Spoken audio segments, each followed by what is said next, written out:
आप सबका स्वागत है। मैं Vivek Bindra, motivational speaker, leadership consultant और बिजनेस कोच। आज आपके कई क्वेश्चंस का आंसर देने आया हूं। आपने पूछा जो छोटा बिजनेस कर रहे हैं और जो बिजनेस बड़ा करने वाले हैं, जो बिजनेस शुरू करने वाले हैं, इनमें कई एक बड़ी कॉमन प्रॉब्लम आती है कि बिजनेस में प्रोसेस कैसे बनाए जाएं। देखिए, बिजनेस दो प्रकार के होते हैं, एक पर्सनालिटी ओरिएंटेड यानी कि पीपल ओरिएंटेड, और एक प्रोसेस ओरिएंटेड। जो पर्सनालिटी ओरिएंटेड है, मतलब लल्लू लाल गुलाब जामुन वाला, लल्लू लाल है तो गुलाब जामुन बढ़िया बनेगा, लल्लू लाल नहीं है तो गुलाब जामुन बढ़िया नहीं बनेगा। गुप्ता बर्गर वाला, गुप्ता जी हैं तो बर्गर बढ़िया बनेगा, गुप्ता जी नहीं है तो बर्गर बढ़िया बन ही नहीं सकता, दिक्कत हो जाएगी। क्या चाहिए? Process driven business. मैकडॉनल्ड्स क्या बना? Process driven business. वहां पे रोनाल्ड मैकडॉनल्ड को कोई नहीं जानता, वहां उनको कोई नहीं जानता जिन्होंने एक्चुअली शुरू किया था। देखिए, मकसद तो ये है, या तो आप दुबई में बैठ के बीच पे लेमोनेड पिए, पीछे आपका बिजनेस बढ़ता रहे, या वृंदावन में जाकर के भगवान का नाम ले, हरे कृष्णा जप करें और पीछे आपका बिजनेस अपने आप बढ़ता रहे। ऐसा कैसे हो? ये तभी होगा जब आपके बिजनेस में हर डिपार्टमेंट के अंदर एसओपीज बन जाएं। ये एसओपी क्या बला है? ये एसओपी होता है स्टैंडर्ड ऑपरेटिंग प्रोसीजर। देखिए, अपने बिजनेस को पर्सनालिटी ड्रिवन बिजनेस से प्रोसेस ड्रिवन बिजनेस बनाने के लिए एसओपीज बनाने चाहिए। एसओपी बनाने के मैं आपको स्टेप्स बताऊंगा, पहले थोड़े फायदे समझ लेते हैं। एसओपी का पहला फायदा तो क्या है? आपका बिजनेस स्केल अप जल्दी हो जाएगा। जो आपकी होम ब्रांच है उससे, मान लो आप दिल्ली में हैं, आपको दिल्ली के बाद जयपुर, जोधपुर, जैसलमेर, पूरे राजस्थान में फैलना है। यहां एसओपी बना ली, मैनुअल तैयार कर लिए, वहां भेज दिए, वहां भी लोग वही फॉलो करेंगे जो आप यहां फॉलो कर रहे थे, यानी कि फास्ट एक्सपेंशन। एफिशिएंसी यानी कि स्पीड आपकी बढ़ जाती है। क्वालिटी कंसिस्टेंट हो जाती है, यानी कि हर बार एक जैसी क्वालिटी आती है, क्वालिटी पैरामीटर्स एक जैसे हो जाते हैं। यूनिफॉर्मिटी इन परफॉर्मेंस, यानी कि परफॉर्मेंस हर बार यूनिफॉर्म होगी, आउटकम हमेशा एक जैसा निकलेगा। मिसकम्युनिकेशन रिड्यूस हो जाएंगे, बार बार मिसकम्युनिकेशन नहीं होंगे, फेलियर के चांसेस घट जाएंगे। एसओपीज के फायदे कई हैं। एसओपी बनाए किस चीज के जाते हैं? देखिए, स्ट्रैटेजी के शुरू में एसओपी मत बनाइए, एग्जीक्यूशन के एसओपी बनाइए। स्ट्रैटेजी आप अपने पास रख सकते हैं क्योंकि आप बिजनेस के ओनर हैं, बिजनेस के लीडर हैं, आप बिजनेस को समझते हैं। लेकिन एग्जीक्यूशन के एसओपी बना सकते हैं ताकि काम अपने आप चलते रहें और ऑटोमेशन में धंधा आ जाए। कई बार लोग मुझसे पूछते हैं, डॉक्टर बिंद्रा, बिजनेस को ऑटो मोड में कैसे लाए? ऑटोमेशन में लाने के लिए सबसे पहला रूल क्या है? वो सारी एक्टिविटी ढूंढिए जो रेपिटेटिव नेचर की है आपकी कंपनी में, यानी कि बार बार की जाती हैं। मोस्ट फ्रीक्वेंटली डन एक्टिविटीज, वो एक्टिविटी जो मोस्ट फ्रीक्वेंटली की जा रही हैं, उनका सबका लिस्ट बना लीजिए। तो स्ट्रैटेजी अपने पास रखिए, लेकिन एग्जीक्यूशन के फ्रेमवर्क्स बनाइए। और फ्रेमवर्क्स के अंदर एक फ्रेमवर्क है प्रोसेस बनाने का। और इन एसओपी से क्या होगा? आपके यहां परफॉर्मेंस मैनेजमेंट अच्छा हो जाएगा। परफॉर्मेंस मैनेजमेंट का मतलब क्या है? आप ब्लैक एंड व्हाइट में डिस्टिंग्विश कर सकेंगे कौन हाई परफॉर्मर है, कौन लो परफॉर्मर है और कौन नो परफॉर्मर है। किसको रखना है, किसी को छोड़ना है, ये पता चल जाएगा। क्योंकि एसओपी बन गए ना, प्रोसेस बन गए। अब बेस्ट क्वालिटी प्रोसेस के अगेंस्ट हर एक की आउटकम को आप जिसने भी जो भी काम किया ना, जो भी आपके एम्प्लॉइज हैं, वो जो भी काम करते हैं, उसको कंपेयर आसानी से कर लेते हो। एक सबसे ज्यादा फ्रीक्वेंटली मैंने महसूस किया है छोटे व्यापारियों के जीवन में, एसओपी ना होने से ना नॉलेज लॉस का खतरा बड़ा हो जाता है। जरा इसको ध्यान से समझिएगा। नॉलेज लॉस का जो डेंजर है ना, you know what does this mean?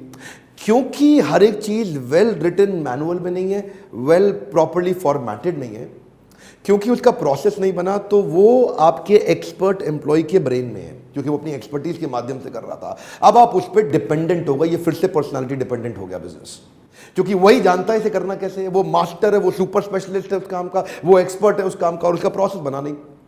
जिस दिन वो छोड़ के चला गया, पूरी कंपनी का नॉलेज लॉस हो गया। वो नॉलेज का डेटा बैंक जो उसके दिमाग में था, पेपर में नहीं था, आपके हाथ से निकल गया। लेकिन अगर उसी का नॉलेज का डेटा बैंक आपके पेपर पे आ जाएगा ना, तो फिर रिपीटेबिलिटी आ जाएगी, और अगला एम्प्लॉय जिसको आप हायर करेंगे उसके जाने के बाद उसकी ट्रेनिंग की कॉस्ट घट जाएगी। क्यों? क्योंकि मैनुअल तैयार है। अब आते ही आपको बहुत दिन उसके साथ लगाने नहीं, वो आया और आकर के उसने मैनुअल देखा और आपने उसको बोला, भाई मैनुअल पढ़ो फटाफट, 3-4 दिन का काम है, जल्दी जल्दी सारे मैनुअल पढ़ो, उसके बाद आपका टेस्ट ले लूंगा कि आपको समझ में आया कि नहीं आया। और आप उसको मैनुअल पढ़ के समझाते हैं, सिखाते हैं, उसके बाद असेसमेंट लेते हैं, उसके नंबर कम आते हैं, फिर गाइड करते हैं, फिर मैनुअल पढ़ाते हैं, फिर टेस्ट असेसमेंट लेते हैं, और आपका आदमी 1 हफ्ते में तैयार और फिर काम पर लग गया। लेकिन दूसरे केस में हो सकता है पूरी की पूरी कंपनी डुबो जाता, आपका कॉम्पिटिशन ज्वाइन कर लेता, या खुद ही आपका कॉम्पिटिटर बन जाता। अगर आपको इस तरह के खतरे आते हैं तो आपको ही नहीं, मेरे बहुत पार्टिसिपेंट्स को आते हैं। देखिए, शुरू में ना बिजनेस को समझने में मुझे टाइम लगा करता था कई साल पहले, लेकिन आज तो आप मुझे कोई भी बिजनेस दे दो, मैं देखते ही देखते बता दूंगा कि इसमें क्या गड़बड़ है, क्या समस्या, क्या ठीक चल रही है, क्या गलत चल रही है। मैंने इस समय कई लॉस मेकिंग कंपनीज को प्रॉफिट मेकिंग बनाया, क्योंकि इतनी एक्सपर्टीज हो गई ना, रोजाना हम कई बिजनेस को हैंडल। बहरहाल कुछ स्टेप्स सुनिए कि प्रोसेस बनाए कैसे जाए। आपके मन में तो आ रहा होगा यार प्रोसेस बनाना है, लेकिन ये तो बताया नहीं बनाना कैसे है। तो मैं कुछ स्टेप्स देता हूँ आपको, रेडीमेड स्टेप्स दे रहा हूँ। प्रोसेस बनाने का पहला स्टेप क्या है? कि identify the problem for which you need the process. एक ऐसा प्रॉब्लम आइडेंटिफाई करिए जो कि फ्रीक्वेंट क्राइसिस आ रहा हो, जहां बार बार तकलीफ आ रही हो, जहां क्वालिटी में तकलीफ आ रही हो, जहां प्रोडक्टिविटी में तकलीफ आ रही हो, आउटकम में आ रही हो, कैलकुलेशन में आ रही हो, अकाउंटिंग में आ रही हो, सेल्स में नंबर अचीव नहीं हो रहा, जो भी डिपार्टमेंट है आपके यहाँ पे, उसका ना एक प्रॉब्लम लिख लीजिए जिससे हम गोल बना लें, जिसके अराउंड प्रोसेस बनाएंगे। क्योंकि अगर पहले दिशा मिलेगी तभी दशा तैयार होगी, पहले हमें डायरेक्शन मिलेगी तभी हम डिसीजन लेंगे। तो पहले दिशा तैयार करिए, किस प्रॉब्लम को सॉल्व करना है, किस गोल को अचीव करना है, उसके बाद उसका प्रोसेस बनाते हैं। अगला है कि ये जो भी आप प्रोसेस बनाने जा रहे हैं इसकी ना बाउंड्री तैयार कर लीजिए। पहले बाउंड्री मतलब इसका A to B बना लीजिए। A to B मतलब इसका स्टार्ट पॉइंट क्या है और एंड पॉइंट क्या है। जो भी फ्लो चार्ट बनेगा, जो भी आपका स्टेप्स बन के निकल के आएंगे ना, तो स्टेप्स मतलब फॉर एग्जांपल आपको बर्गर बनाने का प्रोसेस चाहिए, तो बर्गर बनाने में पहला प्रोसेस का पहला स्टेप क्या है कि जी बन खरीद के लाना है, टिक्की के लिए इंग्रेडिएंट्स खरीद के लाने, वो आए यहाँ पे, फिर उसके बाद सारे स्टेप होंगे और फाइनल स्टेप क्या होगा, बर्गर कंज्यूमर ने, आपके कस्टमर ने खा लिया। अब इसके बीच में क्या स्टेप थे, वो बढ़िया बर्गर बनाने के लिए कैसे टिक्की लगानी, कैसे बन लगाना, कितना गर्म करना है, कितनी चटनी लगानी, कितना मिर्च लगाना है, कितना मसाला, जो भी लगाना है वो सब उसके बीच में आएगा। लेकिन पहले A और B यानी कि फर्स्ट स्टेप और लास्ट स्टेप लिख लीजिए। पहले क्या लिखा था हमने, प्रॉब्लम, गोल क्या है, सेकंड स्टेप हम क्या बता रहे हैं, A और B यानी कि फर्स्ट और आखिरी स्टेप लिख लीजिए। थर्ड है इसके बीच में आउटपुट फाइनल आपको दिखने में कैसा लगना चाहिए और इनपुट बीच बीच में क्या क्या चीजें चाहिए, यानी कि आप बीच में आप सारे एक्शनेबल्स क्या क्या हो सकते हैं, वो इनपुट क्या है और फाइनल आउटकम क्या चाहिए। तो जो इनपुट और आउटपुट है उसको भी एक दफा आप लिखना शुरू करिए। अगले स्टेप में अपनी टीम के साथ बैठ के ब्रेनस्टॉर्म करिए कि क्या क्या सारी की सारी जितनी भी प्रकार की एक्टिविटीज है उनको लिख लीजिए।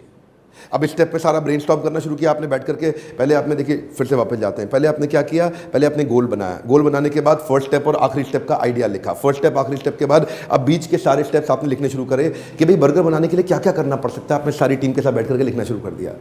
अब लिखे आपने स्टेप्स बना लिए कि जी ये करना पड़ सकता है। अब अगला स्टेप क्या, अब इनकी सीक्वेंसिंग कर दीजिए।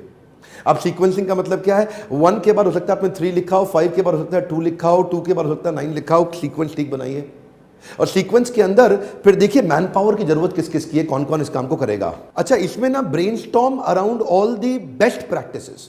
बेस्ट प्रैक्टिस का मतलब है जिससे सबसे बढ़िया बर्गर बनाया उसके बनाने के तरीके को ऑब्जर्व करिए। पहले सबसे चटकारेदार बर्गर किसके हाथ से बनता है, उसके सारे प्रोसेस को देखिए। ये डालता कितना है, ये गर्म कितनी देर करता है, ये कितनी आंच कितनी रखता है, सेकता कितना है बर्गर के बन को, ये कब निकालता है, उसके बाद ये नमक मसाला कैसे डालता है, चटनी लगाता कैसे है, इसके सारे प्रोसेस को पहले आप लिख लो। ये बेस्ट प्रैक्टिस था, क्यों, इसकी क्वालिटी सबसे अच्छी आती है। अब इसी के प्रोसेस को लिख के इसी के सीक्वेंस को इन्वॉल्व कर लें।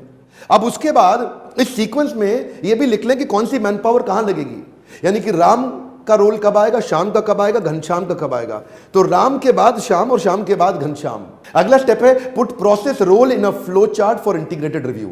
इसका मतलब क्या हो गया, इसमें 3 बातें, पहला तो प्रोसेस रोल, दूसरा फ्लो चार्ट और तीसरा इंटीग्रेटेड रिव्यू। प्रोसेस रोल का मतलब क्या है, अब डिसाइड करें कि किसका प्रोसेस में क्या रोल है। राम क्या करेगा, श्याम क्या करेगा, घनश्याम क्या करेगा, चमन लाल क्या करेगा, छगन लाल क्या करेगा, मगन लाल क्या करेगा। सबका पहले अलग अलग लिख ले, भाई तेरा रोल ये है, तू ये काम करेगा, तू ये करेगा, तू ये करेगा, तू ये करेगा। अब सीक्वेंस कर दे। प्रोसेस रोल बनाने के बाद अब सीक्वेंस कर दे। अब सीक्वेंस कर लिया, अब टीम बैठ के इंटीग्रेटेड रिव्यू कर लेगी। रिव्यू करने के बाद समझ में आ जाएगा, भाई तू यहां से इतना करके मुझको देगा, मैं यहां से इतना करके तुझको दूंगा। असेंबली लाइन जैसा बन जाएगा। जैसे गाड़ी बनती है ना, गाड़ियों की फैक्ट्री अगर आपने देखी और ना देखी हो तो अपने वीडियोस में देखिएगा। वीडियोस में होता है कि गाड़ी में मतलब एक आदमी हेडलाइट फिट करता है, एक दरवाजा फिट करता है, एक पीछे टेल लाइट फिट करता है, एक उसका स्टीयरिंग फिट करता है। वो असेंबली लाइन पे आगे चलता जाता है, अपना अपना रोल करता है। इसलिए आपको क्लियर पता होना चाहिए हर एक का रोल क्या है, उसको फ्लो चार्ट के अंदर डाल दे, उसको सीक्वेंस में डाल दे और इंटीग्रेटेड रिव्यू कर ले ताकि सबको पता चल जाए। अगला स्टेप बड़ा कमाल का है, kill the potential problem in advance with RACI matrix. इसका मतलब क्या है, देखिए प्रॉब्लम आएंगी, जब आप प्रोसेस बनाएंगे प्रोसेस टूटेंगे, प्रोसेस ब्रेक होंगे, बीच में क्वालिटी इशू आ सकता है और लास्ट में हो सकता है कि आपका गलत क्वालिटी का प्रोडक्ट या सर्विस चली जाए मार्केट में, जिससे आपकी बदनामी, आपका नाम खराब हो सकता है। तो ये जो पोटेंशियल प्रॉब्लम आने वाली है ना, उसको पहले ही खत्म करने के लिए एक राशि मैट्रिक्स बना दीजिए। ये राशि मैट्रिक्स हम लोग आपको लीडरशिप फनल में सिखाते हैं। मैं यहां भी थोड़ा आइडिया देना चाहता हूं आपको। राशि मैट्रिक्स क्या होता है, जो भी काम कर रहे हो आप उसका RACI लिख लो। आर मतलब इस काम को करने वाला रिस्पॉन्सिबल कौन है। कोई भी मीटिंग बनाने के बाद, फ्लो चार्ट बनाने के बाद ये क्लियरली लिख ले इस काम को करेगा कौन, यानी कि बर्गर को बनाएगा राम, ओ वेरी गुड, ठीक है। अकाउंटेबल कौन है, राम, श्याम, घनश्याम जैसे कई लोग बर्गर बनाएंगे लेकिन इनके ऊपर अकाउंटेबल है ए। अकाउंटेबल कौन है, अकाउंटेबल चमन लाल जी हैं। जो सारे बर्गर के लिए अकाउंटेबल है, यानी कि बनाएगा राम, लेकिन जिम्मेदारी यानी कि कुछ भी गड़बड़ हुई तो गर्दन किसकी पकड़ी जाएगी? गर्दन चमन लाल की पकड़ी जाएगी कि तेरी टीम मेंबर ने गलत काम कैसे किया। गर्दन उसकी नहीं पकड़ी जाएगी, चमन लाल की। चमन लाल को रखा किस लिए था? इसीलिए रखा था ना कि राम ठीक काम करे। तो Ram responsible, Chaman Lal accountable. Okay, यहां तक हो गया। अब अगला स्टेप क्या है? RA के बाद आता है C का मतलब क्या है? कंसल्टेड। कंसल्टेड मतलब जब भी बर्गर में देख रहे हैं कुछ स्मेल आ रही है, टिक्की में स्मेल आ रही है, कोई चीज पुरानी लग रही है, बर्गर थोड़ा सूखा हुआ है, तो इस एरिया का जो कंसल्टेड मतलब जो एक्सपर्ट है, सुपर स्पेशलिस्ट है, वो कौन है? वो है भाई साहब मगन लाल। मगन लाल 40 साल से बर्गर बना रहा है, वो सबसे बड़ा सुपर स्पेशलिस्ट है। जब भी कोई तकलीफ आए, किसको? राम को या चमन लाल को दिक्कत आए, तो ये मगन लाल से जाके मिलेंगे। देखो, राम बर्गर बना रहा है, वो रिस्पॉन्सिबल है। चमन लाल बर्गर बनवा रहा है, वो अकाउंटेबल है। लेकिन बर्गर का सबसे बड़ा एक्सपर्ट कौन है? वो मगन लाल है। मगन लाल 40 साल से बर्गर बना रहा है, तो जब भी कोई दिक्कत आए तो कंसल्ट मगन लाल को करो। किसको करो? मगन लाल को। राम ने देखा बर्गर में साहब दिक्कत क्या आ रही, टिक्की मेरे को सूखी सूखी लग रही, इसको लगाऊं कि नहीं लगाऊं? अकाउंटेबल है आपका चमन लाल। चमन लाल कहता है यार ऐसा करते हैं, सुपर स्पेशलिस्ट तो मगन लाल है, उससे पूछते हैं। तो अब क्या है, गड़बड़ की सारे चांसेस खत्म हो जाते हैं, क्योंकि रिस्पॉन्सिबल भी पता चल गया, अकाउंटेबल भी पता चल गया, कंसल्ट किसको करना है तकलीफ आते हुए वो भी पता चल गया। और फाइनली है आई मतलब इन्फॉर्म्ड। जो पूरे ब्रांच का हेड है वो कौन है? वो श्यामलाल है। श्यामलाल पूरे ब्रांच का हेड है, he has to be informed. For example, hotel industry के अंदर एक रूम में, रूम जहाँ पे गेस्ट लोग आके रुकते हैं, वहाँ पे bath tub, shower curtain, shower panel, bathroom mirror, vanity table, ये जितनी भी चीज़ें हैं इनकी सफाई कौन करेगा? रिस्पॉन्सिबल कौन करेगा? वहाँ पे जो क्लीनिंग एजेंट है, जो जिसको काम दिया हुआ है, वो सफाई करेगा। इसके ऊपर अकाउंटेबल कौन हो गया? वो फ्लोर मैनेजर हो गया, जो सारे के सारे रूम्स के ऊपर एक मैनेजर है, वो देखेगा कि सबने काम ठीक से किया है कि नहीं किया। कंसल्टेड कौन है? उस डिपार्टमेंट का जो सुपर स्पेशलिस्ट है, उसको चेक करेंगे भाई अगर ये गड़बड़ हो तो क्या करना चाहिए, वो कंसल्टेड है। लेकिन जो पूरे डिपार्टमेंट और डिवीजन का हेड है या जनरल मैनेजर है, वो इन्फॉर्म्ड है। इन्फॉर्म्ड व्यक्ति जरूरी नहीं है बीच बीच में हर बार आए, उसको खाली पता है ये करना। ऐसे राशि मैट्रिक्स को लेकर के रीस्टॉकिंग ऑफ बाथरूम सप्लाई करना है, या रेस्टोरेंट, एलिवेटर, फ्रंट ऑफिस के एरिया को क्लीन करना है। एक होटल को बिल्ड करने में बहुत सारे डिपार्टमेंट होते हैं, हर डिपार्टमेंट के SOP बना लीजिए। अगला आदमी आएगा, वो SOP को सीखेगा, इंप्लीमेंट करेगा। हर समय आपको सरखपाई करनी नहीं पड़ेगी, हर समय आपको मेहनत करनी नहीं पड़ेगी। अभी तो आप 15 घंटे काम करते हैं, 12 घंटे काम करते हैं। एक्चुअली आप बड़े मेहनती व्यक्ति हैं, आप वीडियो ध्यान से देख रहे हैं ना, सीखना चाहते हैं, आप मेहनती बहुत हैं, हार्ड वर्किंग बहुत हैं। लेकिन मैं आपको वो तरीके, वो टैक्टिक सिखाना चाहता हूं जिससे आपको काम नहीं करना, आप स्ट्रैटेजी पे काम करेंगे, लोग आपके साथ एग्जीक्यूट करेंगे, बिजनेस तेजी के साथ बढ़ता जाएगा। ये I do, we do, you do model क्या है? पहले मैं करके दिखाता हूं अपने जूनियर को, देखो भाई मेरे जूनियर आई डू, देखो भाई मेरे जूनियर आई डू। उसके बाद चलो अब दोनों इकट्ठे करेंगे, वी डू, चलो अब दोनों इकट्ठे मिलकर करते हैं, वी डू। उसके बाद क्या है? यू डू, अब आप करो मैं देखूंगा आपको, यू डू। अब आप सीख गए हो, अब खुद ही करके दिखाओ मुझे, यू डू। पहले मैंने करके दिखाया, फिर हम दोनों ने मिलकर किया, और फिर अब मैंने देखा कि अब ये ठीक से सीखा है कि नहीं सीखा। इससे राशि मैट्रिक्स और ये मैट्रिक्स इंप्लीमेंट करने से ना आप एक स्केल अप करके टीम तैयार कर लेते हैं, नीचे हाई परफॉर्मेंस टीम बिल्ड कर लेते हैं। अगर ऐसे प्रॉब्लम सॉल्विंग वीडियो से थोड़ी सी भी मदद होती हो, लाइक करना बिल्कुल मत भूलिएगा। नीचे कमेंट बॉक्स में लिखिए क्या प्रॉब्लम फेस कर रहे हैं आप अपने बिजनेस में। जो भी प्रॉब्लम फेस कर रहे हैं नीचे लिख दीजिए। किसी को नहीं पता चलेगा कि आप हैं कौन, लेकिन आपकी प्रॉब्लम मुझे पता चल जाएगी, तो मैं उसके ऊपर नया वीडियो बनाने का प्रयास करूंगा। मेरे साथ जुड़े रहने के लिए, चैनल को सब्सक्राइब करने और करवाने के लिए हर बार की तरह इस बार भी बहुत बहुत धन्यवाद।